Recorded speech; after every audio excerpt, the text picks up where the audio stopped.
Jeff Smith. In a recent Q&A video, you said management was not interested in expanding churches when you found a way to successfully accomplish targets for one org. Why not? If they could expand orgs, wouldn't they make more money and expand the cult? Why wouldn't they want to expand the cult in reality instead of just claiming to? Great video, by the way. Love them. Keep up the good work.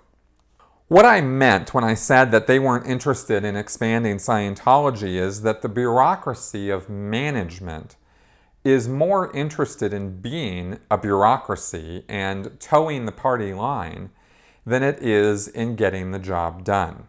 And that's what I meant by that, okay? It's not that the people in management aren't honestly slaving away trying to do what they think is the right work that needs to be done in order to expand Scientology. They're working their asses off. They're not allowed to do the work that would actually expand Scientology because and it's not because somebody is saying you can't do the work that's going to expand Scientology. It's not that blatant. It's not that open.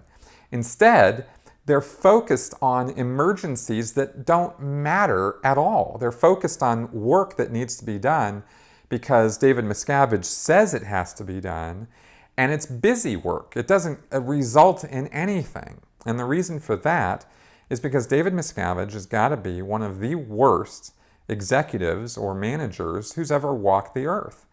And I personally believe he's, a little nutty. So he's not interested in expanding Scientology. This I am positive of. He personally doesn't care about expanding Scientology. Now, that might not make a lot of sense, but neither does he. Look at what he does. He beats his juniors. He is way more involved in self-aggrandizement and narcissism than he is in actually trying to run an organization that's going to carry on into the future and accomplish its goals of clearing the planet. And the reason this is so obvious, there are many reasons why this is very obvious.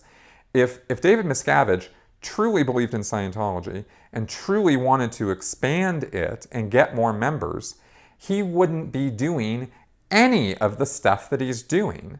And he would be doing many other things that actually would expand Scientology, right?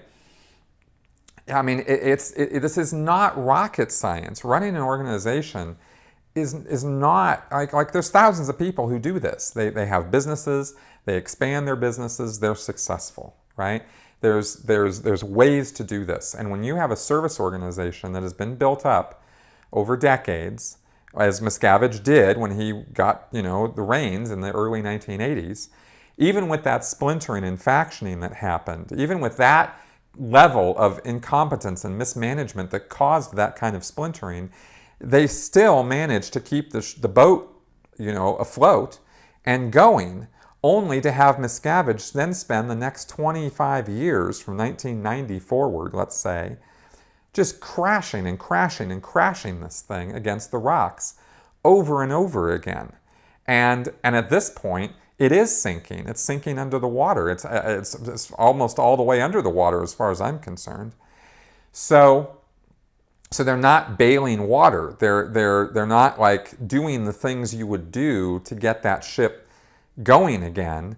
They're doing everything it seems possible to sink their own ship, right? I mean, look at their public relations. Look at their releases. Look at the statements they make, right? None of that is conducive to inviting new members on board. And the way they respond to their critics, it's beyond, it's an atrocity of public relations.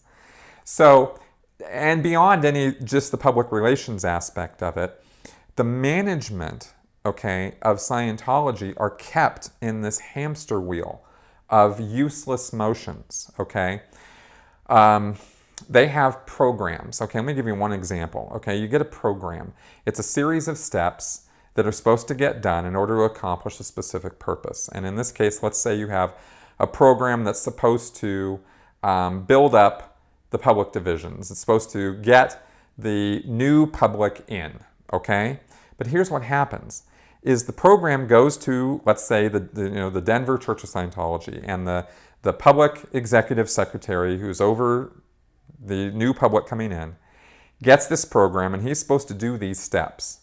Well, he gets hounded to do steps that are easy to do, and he does those steps, and then he puts the program in a drawer because he's also getting pounded at the same time to go sell some books, and he's also getting pounded at the same time to reg people, to sell people books, and he doesn't have any new people to sell them to, so he has to find existing Scientologists to sell them to, and he's also getting pounded to recruit more people, because in order to build up this division, this public division area, he's got to have more people, because it's just arbitrarily ordered that he have 10 new people working in the area.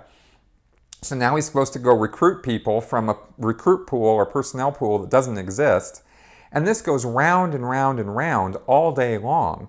Not to mention all the meetings he has to go to, because there are, daily what are called product conferences where he's getting yelled and screamed at because he's not getting enough done.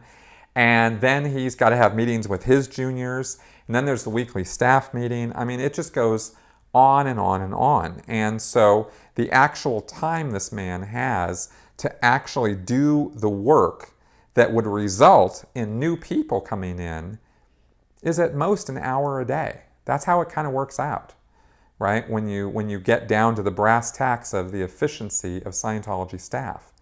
And it's even worse at the level of management in the Sea Organization. These guys, like I used to be, who work at the Continental Liaison Offices, which are the Continental Management Offices. I mean, it's like 4 or 5 meetings a day. It's yelling and screaming. It's sending out orders and telexes, demanding instant compliance to things that nobody can instantly comply to. It's a rat race. And that's what I meant when I said that they're not allowed to do the things. They're not interested in expanding their organizations because they're not allowed to expand their organizations, because all this rigmarole is given way more weight and importance than just streamlining all that crap out of existence and doing the things that you need to do to expand.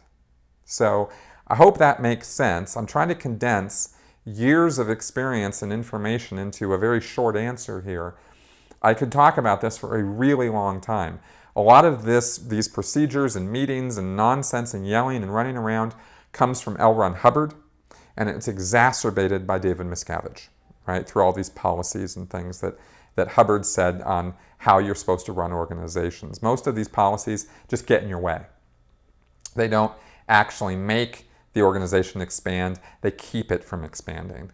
So anyway, I hope that gives you some idea of what I meant by that.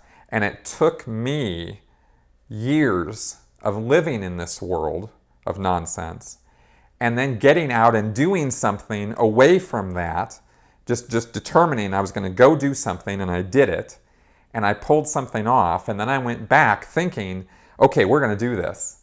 And everybody was like caught up in this rat race of nonsense saying, no, you're not. No, we don't have time for that. We got to do this and this and this instead. And I finally realized, we're not here to get expansion done. We're here to do the rat race. Okay, so there you go.